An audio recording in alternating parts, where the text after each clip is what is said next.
En esta tercera parte de la unidad sobre síntesis de proteínas, vamos a ver la traducción y su relación con el código genético. Vamos a empezar recordando el proceso de traducción, pero sin graficar a los ribosomas. Solamente nos vamos a concentrar en los ARNs de transferencia.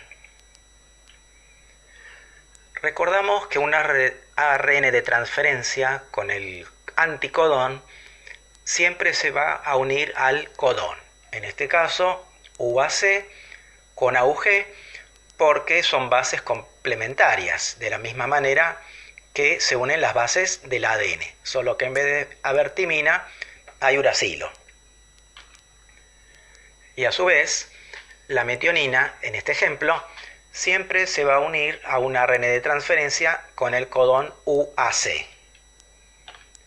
Por lo tanto, cuando se sintetice la cadena polipeptídica, cada vez que en este ARN mensajero haya AUG, el aminoácido va a ser metionina.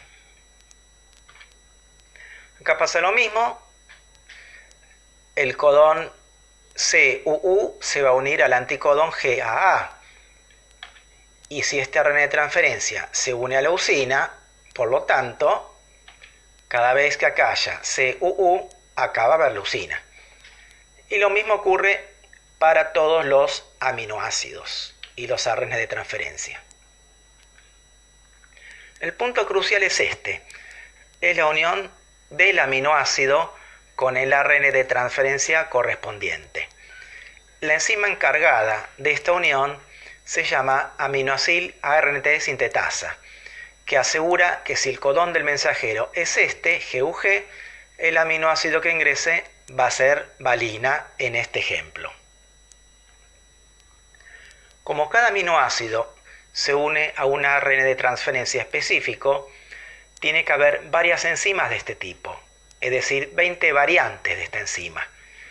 Va a haber una para cada aminoácido. O sea, va a haber una enzima que una este ARN de transferencia con este anticodón a la metionina. Otra enzima va a unir este ARN de transferencia con este anticodón a leucina. Esta enzima va a unir este ARN de transferencia con este anticodón a valina. Y así para todos los aminoácidos. Este proceso de unión de un aminoácido con un ARN de transferencia se llama activación de los aminoácidos. Acá podemos simplificar el esquema anterior sacando los ARN de transferencia y nos quedamos con que metionina corresponde a AUG, leucina corresponde a este codón, valina corresponde a este codón y así sucesivamente. Recordemos que el codón UGA no corresponde a ningún ARNT, o sea, ningún ARNT se une acá y por lo tanto ningún aminoácido, lo cual indicaba que acá se termina la cadena polipeptídica. Podemos así armar una especie de diccionario, donde AUG significa metionina, CUU significa leucina, GUC significa valina, y así sucesivamente, incluyendo UGA, que es el codón de terminación. Mediante este diccionario, si nosotros observamos diferentes secuencias de ARN mensajero, podemos saber qué proteína se va a sintetizar. Vamos a ver, si yo tengo este ARN mensajero, digo, este codón es AUG. ¿AUG qué significa? Metionina. Acá hay otro AUG, también metionina. AGA, ¿qué significa? Me fijo acá, arginina. GCU, ¿qué significa? Alanina. Entonces, con este diccionario, repito, me pueden dar cualquier cadena de un ARN mensajero y yo puedo saber cuál es la proteína que se va a sintetizar. De esta manera decimos algo que venimos repitiendo muchas veces, que la información genética, o sea, la secuencia de bases, indica o determina la estructura primaria de la proteína, que es la secuencia de aminoácidos, para todas las proteínas que se fabriquen en una célula. Cuando hablamos de información genética, recordemos que esta cadena de ARN mensajero proviene del ADN, ¿no? Por eso también decimos que la secuencia de bases de nucleótidos del ADN determina la información genética, determina la secuencia de aminoácidos de las proteínas que fabrique la célula. Podemos comparar, ya que hablamos de diccionario, podemos comparar a nuestro lenguaje con el lenguaje de la información genética. Nosotros en nuestro idioma tenemos un abecedario con una determinada cantidad de letras y con esas letras armamos palabras. No hay ninguna regla que indique cuántas letras tiene que tener cada palabra. Pero acá, en el lenguaje de la información genética, es diferente. ¿Cuántas letras tengo? Tengo 4. Adenina, guanina, citosina y uracilo, si considero el ARN, ¿no? Si yo tomo las 4 letras, pero armo solamente palabras de 3, o sea, codones, puedo llegar a tener hasta 64 palabras. Y si cada palabra significa un aminoácido, voy a obtener el siguiente esquema. Esta tabla la llamamos código genético. ¿Qué es? Es un listado de todos los codones posibles, repito, utilizando 4 letras, o sea, 4 bases, todos los codones posibles que se pueden armar y qué aminoácido corresponde a cada codón. ¿Cuáles son las características del código genético? No es ambiguo. ¿Qué quiere decir? Que cada codón se corresponde con un solo aminoácido. Por ejemplo, 3U van a significar fenilalanina y ningún otro. AUG va a significar metionina y ningún otro.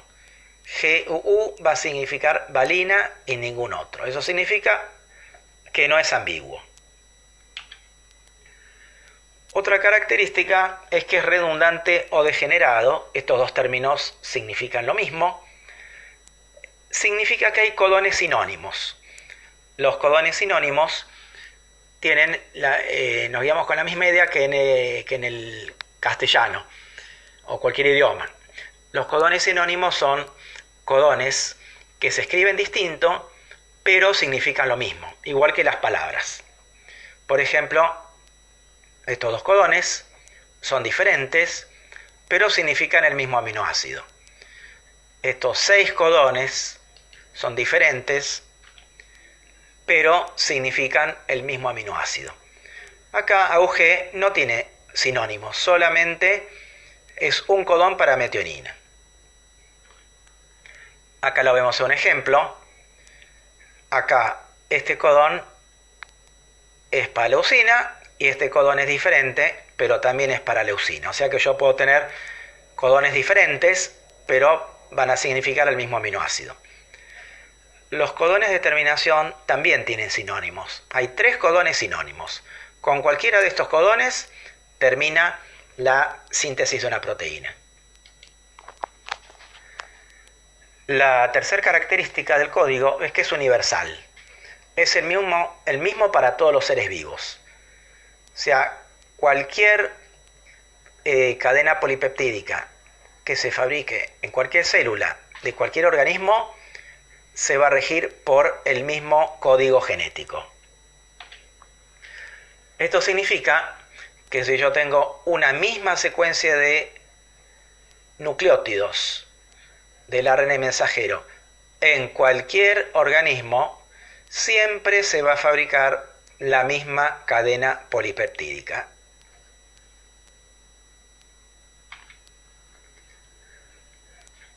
Por supuesto que cuando un ribosoma fabrica una proteína y se encuentra con AUG, entonces se agrega metionina. Se encuentra con CUU, se agrega leucina. Se encuentra con este codón y se agrega valina. El ribosoma no tiene la tablita del código genético para saber qué aminoácido tiene que incorporar. Entonces, ¿cómo sabe, entre comillas, que el codón AUG tiene que incorporar metionina? recordemos lo siguiente. Obviamente que no lo sabe eso, el ribosoma no sabe eso. El proceso ocurre, esa correspondencia entre aminoácido y codón ocurre porque dijimos que la aminoacil ARN sintetasa une, en este ejemplo, a la valina con este ARN de transferencia que tiene determinado anticodón y no lo une con otro. Por eso, siempre que haya GUG, va a incorporarse valina. O sea, de nuevo lo que dijimos antes. Cada aminoácido se va a unir a un ARN de transferencia específico y por eso va a haber 20 variantes de esta enzima. O sea que esta enzima es la que garantiza que se cumpla ese código de que AUG significa metionina. Hacemos un resumen final de la traducción. Decíamos que durante la transcripción en el núcleo, en eucariontes, ¿no? La información genética se copia en una molécula de ARN mensajero y luego sale del núcleo. En procariontes obviamente que no, porque no hay núcleo. Luego los aminoácidos se unen a sus correspondientes ARN de transferencia mediante la aminoacil ARN sintetasa. El ARN mensajero se encuentra con el ribosoma. El ribosoma se va a desplazar a lo largo del mensajero en sentido 5', 3' y va fabricando la cadena polipeptídica. Al llegar al codón de terminación, termina la traducción. Y luego la unión de cada ARN de transferencia a su correspondiente aminoácido garantiza que a cada codón del ARN mensajero le corresponda un aminoácido específico y la cadena se fabrique según indica la secuencia de bases. Vamos a ver ahora otros puntos pendientes del tema que no los explicamos antes para no agregar demasiada información. Uno sobre el gasto de energía. Este proceso recordamos que es anabólico y endergónico, por lo tanto consume energía. Cuando se activan los aminoácidos, se consume ATP, es decir, cuando la leucina o cualquier aminoácido se une a su ARN de transferencia, se consume una molécula ATP. También se consume una molécula de GTP, que es equivalente al ATP, cuando el ARN unido al aminoácido se incorpora al ribosoma.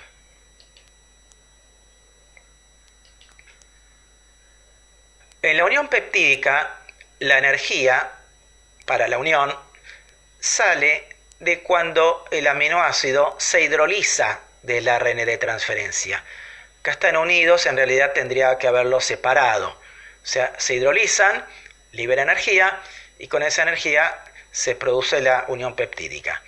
Esta energía viene del ATP que se consumió cuando se activaron los aminoácidos.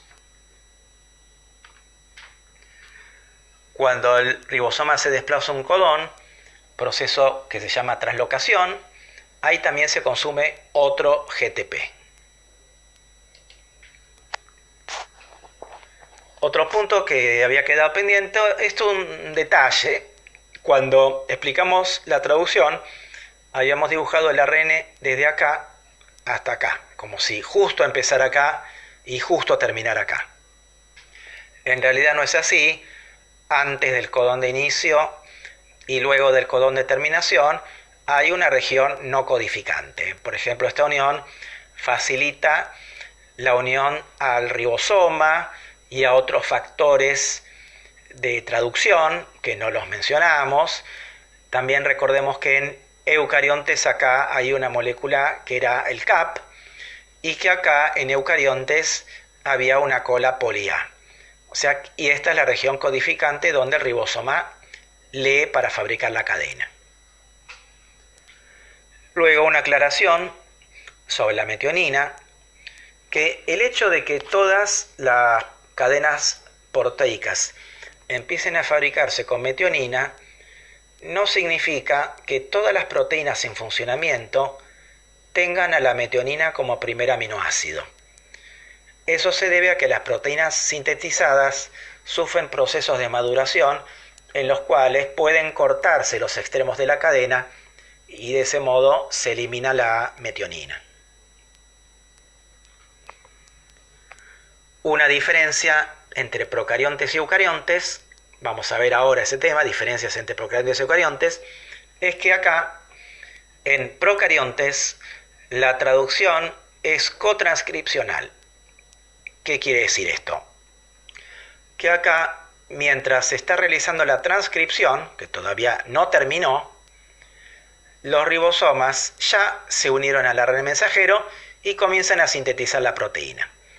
Todo este proceso ocurre en el citoplasma. En cambio, en las eucariontes se tiene que terminar la transcripción, se produce un ARN mensajero inmaduro, que es el transcripto primario. Este mensajero sufre un proceso de maduración, recién ahí sale del núcleo y recién ahí empieza la traducción. O sea que en eucariontes la transcripción y maduración ocurre en el núcleo y la síntesis de proteínas en el citoplasma. Otra diferencia entre procariontes y eucariontes es la siguiente. En los eucariontes, los ARN mensajeros tienen información para fabricar una sola cadena polipeptídica. Eso significa que son monosistrónicos. Tienen un codón de inicio al principio, un codón de terminación al final y solamente pueden fabricar un solo tipo de cadena polipeptídica. En cambio, en procariontes se pueden fabricar más de un tipo de cadena.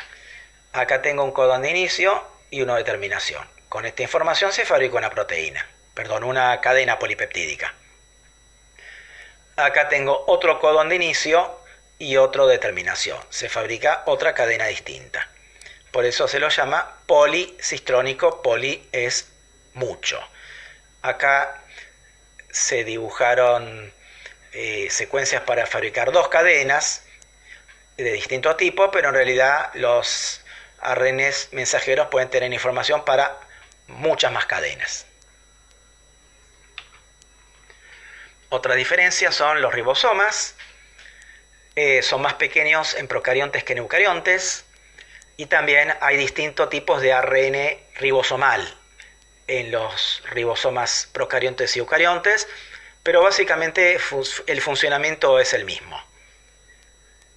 Sobre el inicio de la traducción, en eucariontes el primer aminoácido con el que comienza la síntesis es metionina y en procariontes formilmetionina. Es una metionina modificada, pero ambas corresponden al mismo codón que dijimos AUG.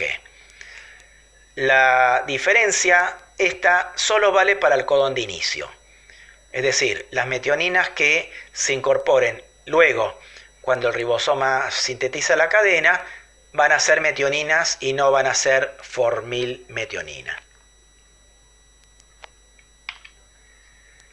Y terminamos este capítulo de código genético.